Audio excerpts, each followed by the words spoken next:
Join your host, Maddie Roche, as she brings you into a community of fee-only financial advisors who are successfully building profitable businesses that serve the next generation of clients. Learn from innovative advisors whose unique stories will inspire you to dream big and take action on your goals. Are you ready to live your best life and help your clients live theirs? Then you're in the right place. Hello, and welcome to XYPN Radio. I'm Maddie Roche, your host. I'm excited for today's conversation. We're talking all about partnering. Ryan Mohr and Eric Thomas are owners of Clarity Capital Management, a fee-only firm out of Portland, Oregon. And today they're talking all about how to partner, when to do it, and the benefits of it. 3.5 years ago, Ryan started his firm as a solo owner, building it to serve over 45 client households. As the pressures of growth continued, the desire to bring on a partner remained at the forefront of Ryan's mind. And on today's show, Eric and Ryan talk about their decision to partner together, how they established equity buy-in for Eric, and the process they followed to finalize their agreements to one another. Eric discusses why the timing was right to transition into the fee-only space now versus when Ryan originally opened his firm. And Ryan discusses what it was like to offer equity into a company that he built from the ground up. I really enjoyed this discussion, and it's a great example of how to partner intentionally after a strong foundation has been built. If you're interested in what it's like to bring on a partner in year 4, this show is for you. Avocado toast, selfies, a mountain of student loan debt. Gen Y is anything but traditional, and with over 75 million people, it's a population you don't want to ignore. Learn more about how to serve this unique population in our guide called Attract and Profitably Serve Millennial Clients in Your RIA. Discover 3 key ways to tap into the millennial market and 6 things that they want from their financial advisor. Visit xyplanningnetwork.com/millennials for your free copy. You can find any of the resources we mentioned during the episode at xyplanningnetwork.com/303. Also, be sure to go to xyplanningnetwork.com/VIP to join our private group just for XYPN radio listeners. It's a community of advisors we've all been looking for that's there to provide support when we need it the most. Best of all, it's free. I encourage you to check it out. Again, that's xyplanningnetwork.com/VIP. Without further ado, here's my interview with Ryan and Eric. Hello, Eric and Ryan. Welcome to XYPN Radio. It's so nice to have both of you this morning. Hi, Maddie. Thanks for having us. Yeah, pleasure being here. Great to have you. Ryan, I'm going to start with you. Today's conversation is, I think, especially interesting to our listeners because this is a perfect example of someone designing a firm as they started with the idea of partnering and then waiting several years to do so. And today we're going to have the conversation about what it's been like to finally make the move to having a partner join your firm. So Ryan, go ahead and get the listeners up to speed a little bit about yourself. Sure. So I started the firm, Clarity Capital Management, back at the very end of 2017. I came from a background in the industry. I started in 2007 and worked in a few different forms, both client-facing early on and then working with advisors directly. But after being away from the client-facing side for a while, I wanted to get back into that and knew the only way I would want to do that was by being an independent firm that I would operate myself and to be fee only. So started that at the very end of 2017.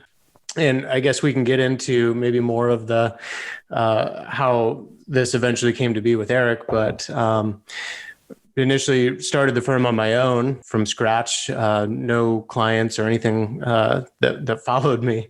So that's how it all began. Here we are, 3.5 years later, and it's been an interesting few years. It sure has. And Ryan, you stand out in my mind. I really remember when you joined the network, and it really feels like it was only a year or two ago, but it's been several. So congratulations on your growth and for really being at this point in time now where you're designing really the firm of your dreams. We have Eric, of course, on the line. Eric, would you like to introduce yourself to the listeners? Yeah, and thanks for having us this morning. Yeah, so I've been in the business similar to Ryan since 2008. I started off as a as a rep doing 403B business, like a lot of us in New York, and then kind of bounced around the industry a little bit. I moved out to Portland, Oregon, and was at the same firm as Ryan, working kind of with a back office broker-dealer RIA hybrid world, supporting firms in the ultra affluent space. So we supported about 150 firms. And then, so actually, I think Ryan left that firm and decided to start Clarity Capital Management. And we were kind of talking about what that would look like for him. And I was actually considering whether or not to leave with him, but then some other opportunities came up with the firm in management and took that opportunity. So I had a slight delay behind Ryan, and then Ryan finally convinced me this year. So here we go. Awesome. I can't wait to get into this. Ryan, what was the aha moment that you knew you had to leave the broker-dealer space and start your own RIA? So it was about 4 years ago, probably, or darn close to it. So when Eric and I were both at that company, we worked directly with advisors in their independent practices, helping support them. Me, so on the investment side. And my position there at the time was in a role that required me to be, at a desk much of the day. It was really hard to step away. And I managed a team there at the time as well. And we had in Portland, so Portland, Oregon, we occasionally get snowfall. Mm-hmm. And when it does, the city freaks out and people forget how to drive. And it's pretty wild, even with like an inch of snow. And I remember then it started snowing one day and everyone in the city tried to leave and go home all at once, which caused just enormous, crazy traffic jams. And our son, who was, I think 2 at the time, he was at daycare. And we, due to the traffic jams and being stuck downtown for many hours, he had to stay at daycare overnight. We just couldn't get over there to get him. So it was that moment. I was like, I need to do something different. This is controlling my life in a not so great way. And that was like the moment where I was like, I gotta make a change. I gotta do something that gives me more flexibility in my time and not be tied down to something. And that was the moment that I was like, I want to go back into this and design something that is mine and gives me some purpose and allows me to build something that's mine and gives me more control of my time again. That was a really huge thing. Yeah. I hear that over and over and over again during these interviews, that control of time is really a big reason folks want to jump out on their own. And I do not blame them. Eric, at 3.5 years ago, it sounds like maybe you weren't in that same position. What made you stay at that point in time? Yeah, I think it was all about opportunity for me, same as it is now. But, 3 or 4 years ago, the company that Brian and I were both working at was going through a whole bunch of changes. And I thought there could be a lot of opportunity from kind of living through those changes. And then there were some opportunities for management. And I thought having an opportunity in management and leading a team and kind of trying to make some changes in that bigger organization would be really interesting, along with some really good leadership changes above us. So I decided to stick around. And actually, I think that those couple of years that I spent there were really, really positive for kind of how I look at the business and the world that we live in. So, yeah. Great. That's so good to hear. Ryan, I'm really interested in this idea that as you started your firm, you already kind of had this hunch that you wanted to do it with someone. You didn't end up launching your firm with a partner at the time, but can you talk to the listeners a bit about what were you thinking through and why was a partner something that initially you really were attached to? This probably goes back to the beginning when this idea first came to be. Is Eric and I would talk about this idea of starting an RIA early on, kind of kicking it around. And to me at the time, it was like, no, that's crazy. We can't do that. Like, and the more we talked about it, the more I was like, no, like, why not? And so I think we both began to kind of explore that idea a bit more. And, we looked early on like, okay, how would we do an office and what would that sort of look like? And So going down that path together, and then it became clear that Eric was going to pursue something there within more of that leadership role. And which I think at the end of the day was a really good thing for him and a good opportunity. And I'm glad he did that. But for me, I didn't want to continue staying there. I needed that change. And this idea was just burning in the back of my mind. Is like, I gotta keep going forward with this. And so I continued to research and begin to more actively build like how I was going to actually do this. And at that point, the excitement was there. I had to keep pushing on. But all along the way, I enjoy working with people. I enjoy having a sense of collaboration and someone to enjoy and sharing successes with. And, it's when you're starting a business, you want someone to sort of lean against and have ideas to share with and get feedback on how you do certain things. And that was the piece that was missing.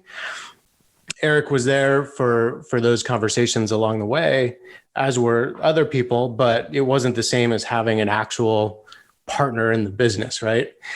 So as I went along, I could see myself kind of going in two different directions. It was having a partner that we would be able to build the business together, or I would maintain, working as a solo firm owner and just having a support person or a couple of people. Maybe it was like a virtual paraplanner, which I had for a short period of time, or some other kind of support person there, just to be able to help support the business. Maybe less so attractive solution because it still didn't solve that need and kind of want of having another person there from a collaboration standpoint. So I didn't know what was going to happen, and I didn't know who that other person would be. I didn't, it wasn't really clear to me. And so I kind of just continued, keep growing the business, me, and, these things will find a way to kind of sort themselves out over time is kind of what I thought. And all along the way, Eric and I had continued our discussions and these kind of ebbed and flowed a little bit. And we got to a period where it became a more serious conversation again. And so I think it was being patient along the way and knowing the right thing would develop over time. It was just a matter of when. And so here we are. Beautiful. And Ryan, I'm interested in this when idea. At what point in your business growth, I mean, you're 3.5 years in, how many clients are you serving and what's the status of your firm that you felt like it was time to finally have that official conversation with Eric? Yeah. So right now I have about 45 ongoing client households. And ongoing, I say, those are the regular clients that I work with on a regular ongoing basis. We do some hourly and one-time plans. I've done a fair amount of those along the way as well. It was getting to that feeling of capacity for me, where you're feeling fairly constrained by the client households that you have and being more and more selective about who you choose to work with as new clients, because you're weighing that difference in time between taking care of your existing clients and the time involved in onboarding new ones. And so it was getting to that point where I was like, I need to figure out something. Either it's stop taking on new clients and just, be happy with where you're at, or really focus on getting super streamlined and having a support person to help you. Yeah, it was getting there. Probably in the past year, it was starting to burn in the back of my mind a bit more of like, what am I going to do next? Totally. Yeah. Totally. Yeah. That decision on how to scale your firm is a big one. And you listed off all the options. Eric, it sounds like when Ryan approached you, the time was right for you. Can you talk about that? Yeah, I completely agree with that. I'd been in the business for a while, and given that opportunity to kind of help consult and work with 150 firms, it really kind of allowed me to understand what the type of firm that I wanted to work at was. And so those conversations with Ryan really happened at the right time for me, where I could kind of understand, what the commissionable world looked like, what the investment advisory world looked like, and then, what are some of the advantages and disadvantages of each world. And I think alongside of that, it's happened at a really interesting time in our business, where our business in general is going more towards that more consultative role as an investment advisor and financial planner. So I think all of those kind of happened at the right time for me. And I think the way that Ryan has designed his firm really, really aligned with my beliefs in the industry. So it's been good. That's great. I'd be interested in kind of the structure of the agreement, of course, and in detail, and as much as you'd like to share. Eric, do you want to talk a little bit about kind of how you will base maybe tiebreaker decisions? Yeah, I think that's been really important for both Ryan and I to kind of talk that through and make sure we have a good understanding. I think throughout the whole transition, Ryan and I have been really realistic to things that can happen in our industry. So we've been really thoughtful about what happens if there's an exit, what happens if there's a decision that isn't, there's a 50-50 split and it's really impactful for the direction of the company. So while just in order to get the transition done and to make sure that Ryan has maximum control over the business that he's created in case there's something crazy that is unexpected, we did create the 51-49 split initially. But then over the next couple of months, as Ryan kind of alluded to, that'll shift to a 50-50 split. And I think what's important to both of us is when it does shift to a 50-50 split in ownership, we are creating just a third-party advisory committee. It's actually just one other person. So the committee will consist of me, Ryan, and this third-party person kind of outside of the business and maybe even outside of our kind of world. And then that person will come in, and if there is a need for a 50-50 kind of decision, if there's kind of a disagreement between the two of us, that third person will help make the overall decision. So I think for us, it's been important to have that 50-50 ownership, but also I wanted to make sure that Ryan had the control just for the initial stages of the transition, just to make sure that if something were to happen and there's some sort of massive thing that would come up with me, that he had some flexibilities to make some changes. Great. So initially we have the design of the ownership being a 51-49% ownership for me to maintain that control early on. And over the next, essentially the end of the year is our target for moving to a 50-50% ownership, as long as everything is moving in the direction we both want it to be. Fascinating. That's great. So let's talk about some of the nuts and bolts, Ryan. How do you go about making an offer to partner with an individual at your firm? At the time, that was a really good question because obviously I'd never done it before. It was at first we needed to have a lot of conversations to make sure this was the right thing, that it fit with both of our wants, right? Like, what do we want for career and personal life? And, what do we want from a being in this business standpoint? Is that the right fit?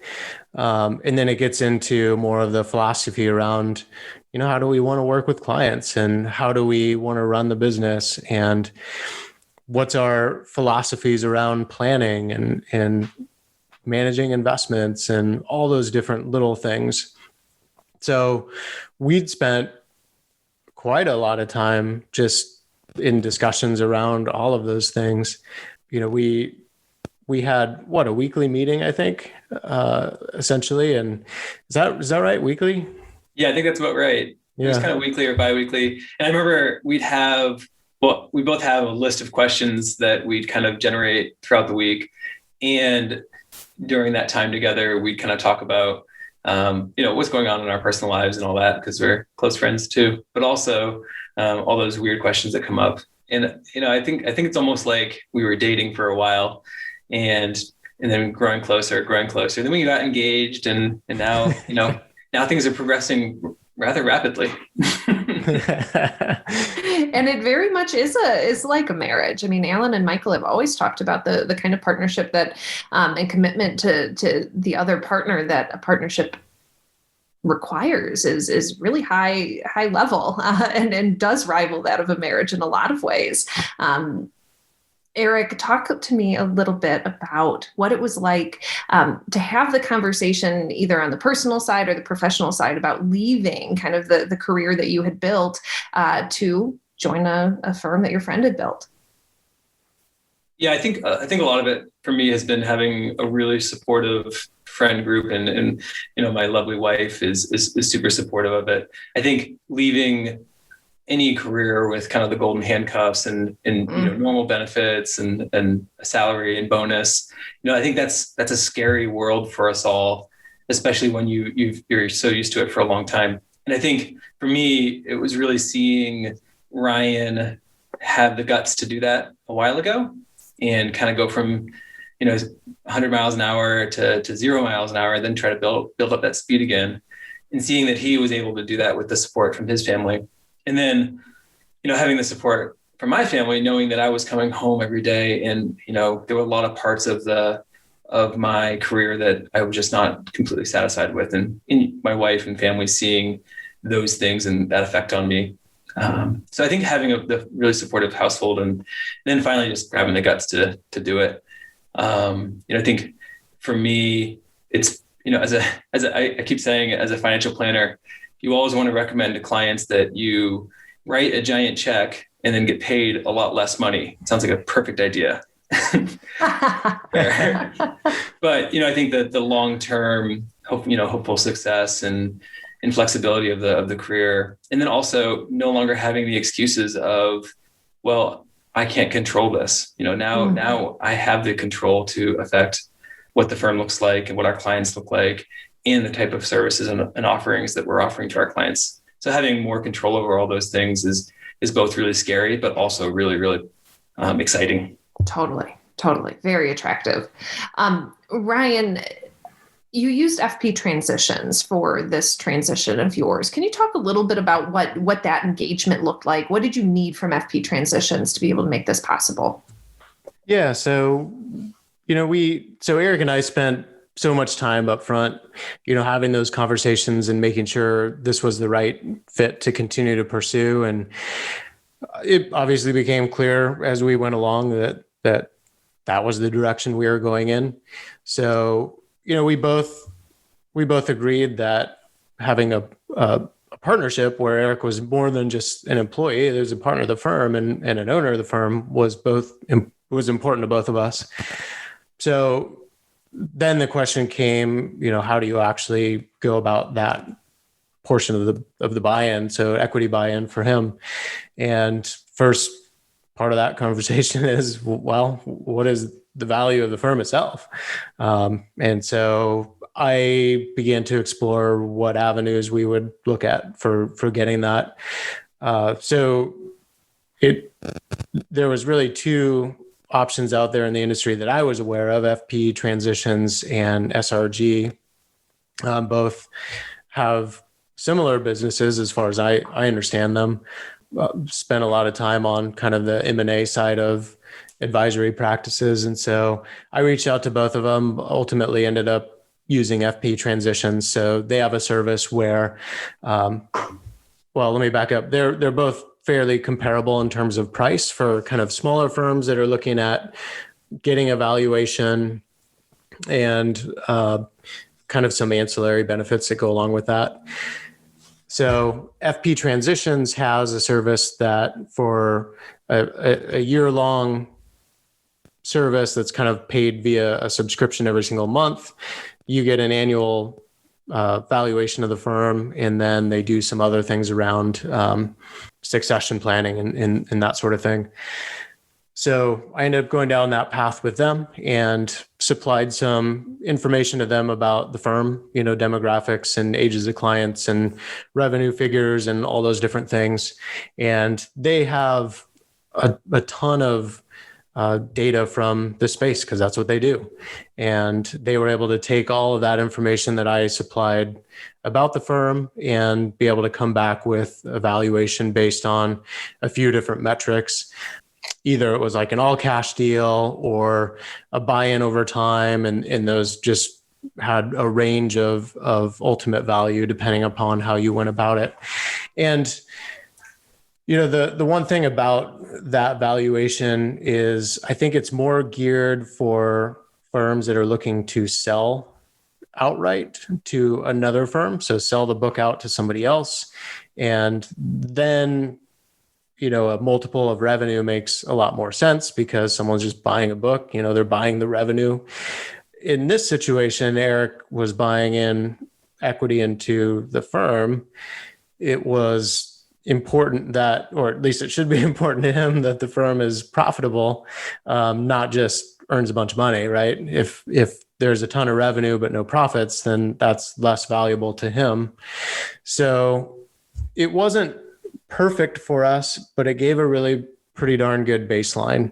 And I did a bunch of other reading about this. And of course, Michael Kitces has some data out there, and being able to take those numbers and look at it from a valuation standpoint for equity buy-ins as a multiple of profits. So we were able to take the data that FP Transitions gave us and use that as a baseline to see how it compared to other kind of formulations, so to speak.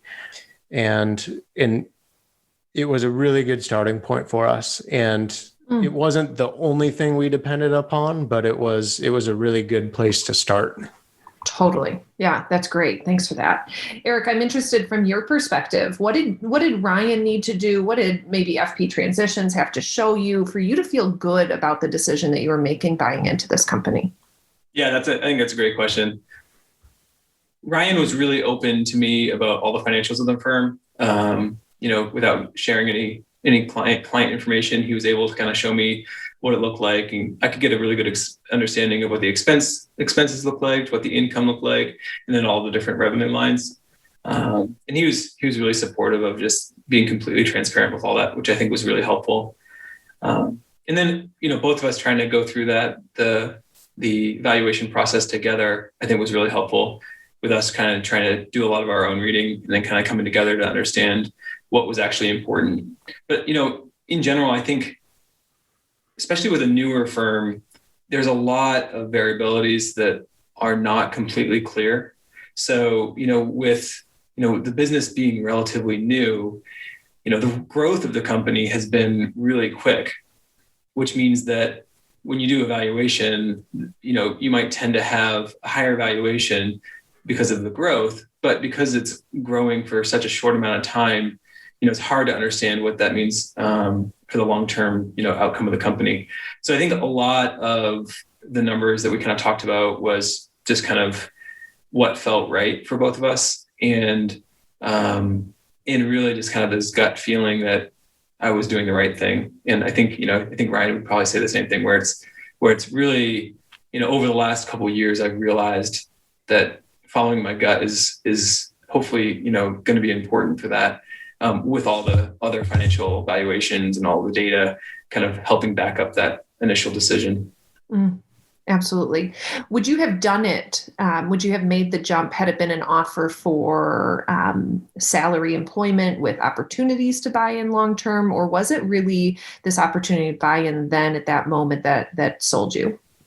Yeah, that's a really interesting question. I think for me, the partnership with a full buy-in was really important to me, because that's one of the things that I think is really important to the long-term structure of this partnership. And I think both of us were looking for a way that both of us could be accountable for each other's decisions. And I think without a buy-in and just being a salaried employee, I could do that in other places. Totally. And I think it's a great reflection of the kind of strong relationship that you two have, that I think Ryan very much was looking to have you as that partner here. But Ryan, why not hire someone before you offered partnership to Eric? Was it really Eric would bring something to this firm that you needed and wanted? Yeah. I wasn't sure how much I really wanted an employee. I was busy taking care of clients and growing the business. I struggled with one, who would I hire? What would I have them do? Right. Then I got to manage somebody, and I wasn't sure I really wanted to do that. I just didn't. I didn't have that strong feeling that that's where I wanted to go with it, or at this particular time. Totally. For me, it really went back to having that collaboration partner, someone else that I could, that I trusted and wanted to work alongside with and share in the successes of the business and grow alongside with and share ideas and all of these things. That to me was that's what I wanted. That was the attractive thing to me and what I looked forward to. I just didn't have that strong a feeling about thinking, oh gosh, I have an employee. It just wasn't there. Yeah, really good point. Eric, I know you're still in the first several months of kind of getting ramped up after this transition, but how are you approaching this transition in terms of being able to get up to speed and be a productive contributing member of this team? Yeah, it's been kind of a wild ride. It's like you're trying to figure out how to be a business owner. You're trying to manage your ongoing relationships with existing clients and transitioning, hopefully, existing clients. And then also trying to manage the daily onslaught of other clients that want to talk to Ryan and I. I think I'm super fortunate in that Ryan has developed a firm that people want to interact with. But that also means that we're trying to do three different things at once, along with all of XYPN's offerings, which are completely different with from all the other offerings that I've used before. So it's been a crazy ride. My mind is kind of mush, and then at the end of the week, I'm like, wait, what did I get done this week? And you go through the list, and it's like, whoa, we got a lot done. It just doesn't feel like it. Totally. I share that feeling often. Ryan, I'm interested. The name of your firm isn't your name. It's Clarity Capital Management. I'm interested in how did you explain this transition to your clients, and was it well received? Yeah. So for one, I never wanted to name the firm after myself. I learned early on I think it was in several other podcasts, like be careful with that, because if you ever grow the firm beyond yourself, that's a consideration, right? So I didn't want that. So as far as the transition goes, I had some clients where I had conversations with them in the past, and some things that they said and prior experiences that they had made it clear that they would be maybe a little bit nervous about if someone were to join me or, a partner of some kind. So I remembered that. I banked that in the back of my mind. And as it became clear that we were heading down this path, I had very specific conversations with them early on to say, this is what's happening. This is where we're going. It's not official yet, but this is where I think it's heading, and just want to, let you know, and made sure to have those conversations with those folks specifically. And their concerns were, one voiced a concern about, when you're part of a doctor's practice, sometimes a new physician comes on board and your physician that you've known, worked with a long time says, okay, you're going to start working with that person now. And they didn't want that to happen. It's not that they didn't like or wouldn't like Eric. This is probably not the case at all. It was just that, we had developed a relationship and they didn't want to feel like they were just suddenly handed off to a new person. So I made sure to have those conversations and voice to them saying, look, this is how we're going to do it. You're going to still continue to work with me. I want you to know who Eric is and be familiar with him in case something comes up and I'm not available. He's familiar to you. And people were comfortable with that. So aside from those, we had a communication that went out once everything was official to make the announcement to him or of him joining, and painted all the positives that it's bringing, right? I mean, they're all positive of him coming on board, and just, making sure we're communicating that.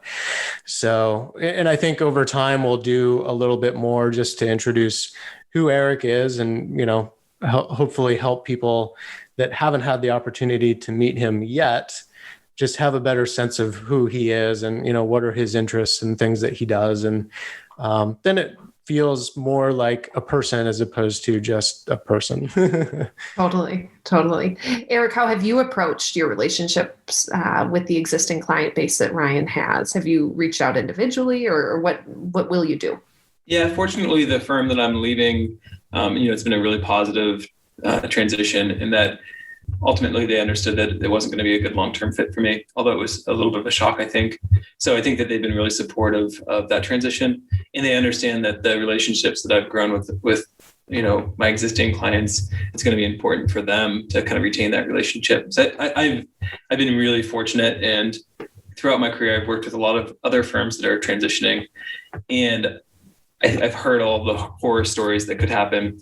Unfortunately, this isn't one of them, I don't think. I think it's been a really positive transition. And I think that the firm that I'm leaving, they have a really good understanding that the clients come first and the clients' needs come first, which is just so lucky, I think. Yeah. That's actually been really positive. It has been interesting, though, bringing over clients and starting those conversations with clients when in the middle of trying to understand how to interact with all the systems myself. So it's kind of like we're all learning together. But fortunately, my clients have been really supportive of that, which has been great. Oh, wonderful. Eric, when you think about how you complement Ryan, what are the strengths that you're bringing to this firm? Yeah, I think that was really important in deciding to work with Ryan, in that I was looking for a partner that complemented all of my skills. I think I've said before that Ryan is definitely the yin to my yang, in that he is really, really level-headed. He's very analytical, but also really, really thoughtful in his approach to clients, where I tend to be maybe a little bit more loud and boisterous. So having, kind of the crazy ideas all day long, let's talk about everything from me, and then kind of the level-headed, steady and ease of Ryan has been really, really positive. So I think hopefully, in the long run, that'll lead to really positive results. Totally. Ryan, I'm interested in what the goals of the firm were prior to Eric joining the firm. And now, how has it shifted now that you do have a partner and you're planning a duo firm? So, well, from the get-go, it was obviously grow very quickly. When you're starting a firm from scratch, it was, find new clients that want to work with you and, hopefully grow as quick as you can, to be able to sustain a new business. Right. So that was really the goal early on. I focused a lot on bringing on new clients and doing good work for them. I didn't focus as much on really like the best systems and like all these different things, right? Like that wasn't the thing that was going to make the business sustainable in the long run. It was bringing on new clients and doing good work and continuing to grow the business. And once you figure out, what works in working with clients and how you want to do things over time, then you can start to put those systems and all those different, operational things together over time. And, slowly gotten there a little bit better. But with Eric now here, it's really clear that we need to do some of those things even better. I think it's easier when it's just you. It's not that easy when there's somebody else there. So that's going to be a big one I see is just, working on continuing to hone in on those aspects to make sure the business runs more efficiently and make sure it's really clear, the different ways that we're going to go down the path of working with a new client and, what's that onboarding procedure and what's all these other procedures and things that we do and making the business run efficiently and well. And so Eric's been really great at being an outside person to come in and be like, yeah, these are some things we should do because I'm just so used to doing them in a certain way. And I told Eric early on, it's like, I'm open to whatever. I'm not tied to any one way of doing things.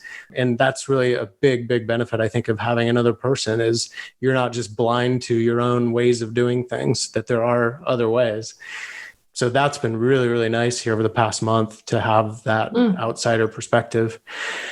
And then it's other priorities, I think, will be making sure that the clients that are following Eric over get onboarded smoothly and efficiently.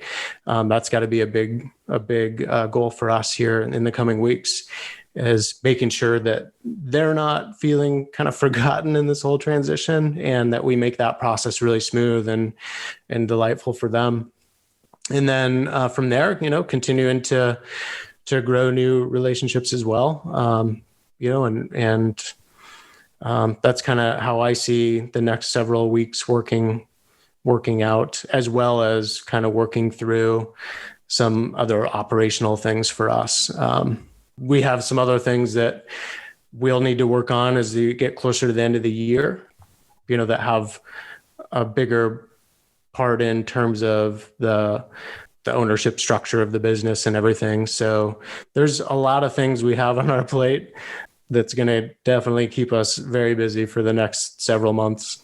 Yeah, I've been really excited about, I feel like when you're trying to figure out what your next partner is going to look like, or what your next relationship is going to look like, there's a lot of talk about how you might say, hey, bring me feedback whenever you have it. But then when you give feedback, there's a tendency to get defensive.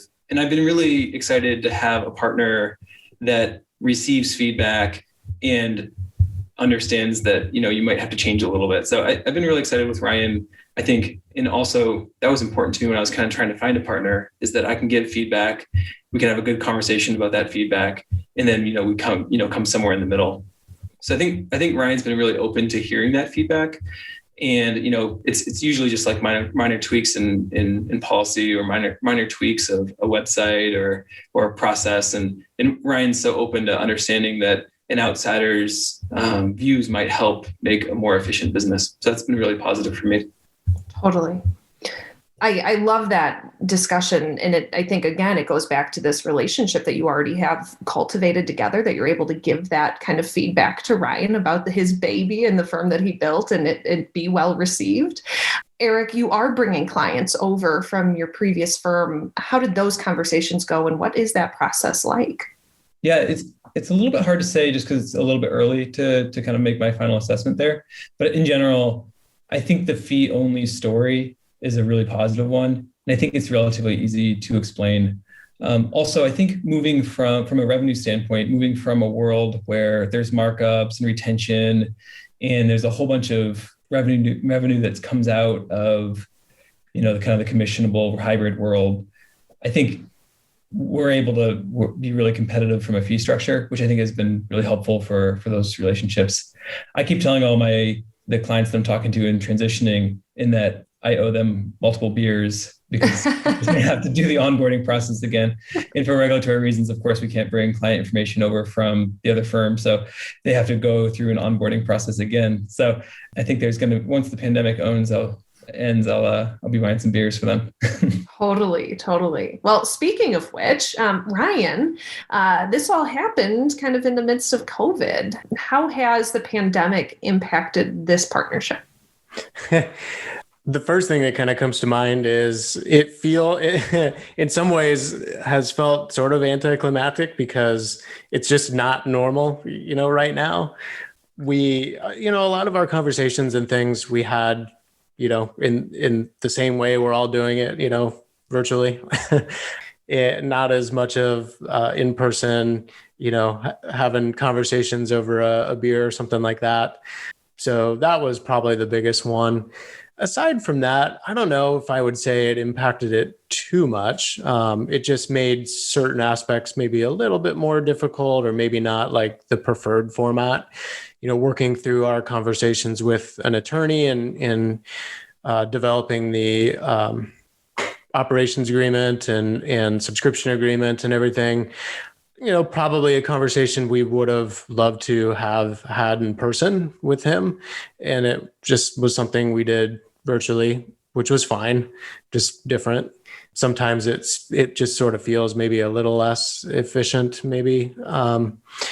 So there's just some of those things that it was not quite as maybe normal as we would have preferred it to be. But at the end of the day, it was not too bad. I actually have a little bit of a different answer there. I don't know if this would have happened without the pandemic for me. Maybe it would have happened later or at a different time. But I think for me, going from a company with a lot of people and working around a lot of people and being social, that I think that I had a really hard understanding or a difficult understanding that I could work by myself at home and then work kind of in that world that Ryan and I both work in, because our firm, we work out of a co-working spaces and from home.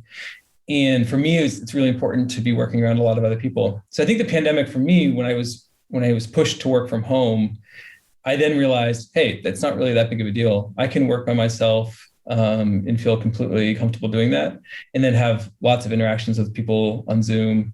So I think as things open up through the pandemic, it's going to be really exciting for me because it's going to be back into that old world, but also kind of a confidence that I can kind of do this new world. Oh, I love that. I love that. Eric, what would you have done differently about this whole process if you could? Yeah, it's a really interesting question. I don't know if there's that much that I would do differently. I wish that I could be more open with my colleagues about the transition before it happened, because I think there were some really, really good partners but for clear reasons, I don't think that would have been a great idea. But yeah, I think for me, when I think about the really important takeaways from it, is being really communicative with your family and with Ryan, and then trying to understand each other's priorities. I think those were really important things in managing the transition. And I think just doing that and reassessing that as we kind of go through the whole partnership was really important for me. Great advice. Ryan, anything that you would have done differently about this partnership now that you have the privilege of hindsight? As Eric said, I can't think of anything that I would do considerably different. I think it was just really critical, and I'm really happy that we had taken the time all along the way to have these conversations to make sure it was the right fit for both of us, professionally and personally, in terms of how we viewed working with clients and all those different aspects of the business and our personal lives, to make sure this was the right thing for us over the long term. So I think taking that time is really critical. And I can also say that I think we had an advantage here, having worked together previously, that we knew how we both worked, how we interacted with people, how our work ethic, all of those things I think were really critical because we knew each other in another professional setting. So I can't say anything I would do a lot different, but all of those things we did along the way, I'm really thankful for. Well said. Right. I love the timing of this partnership so much. I think it's a really beautiful example of how to do it right. And I'd be happy to have you two on in a couple of years to check in on the success of this partnership. But Eric, speaking directly to our listeners is kind of our wrap-up question. Any specific advice around really anything we've talked about, from transitioning clients to leaving your big firm to starting out at a friend's firm? Yeah, I would say in general, I don't think that I've felt the energy that I have right now towards our business ever. I've been in the business since 2008, and there's always been parts of our business that has been kind of an internal conflict for me, whether it's that big commission or, some sort of recommendation that might not completely align with the client's interests.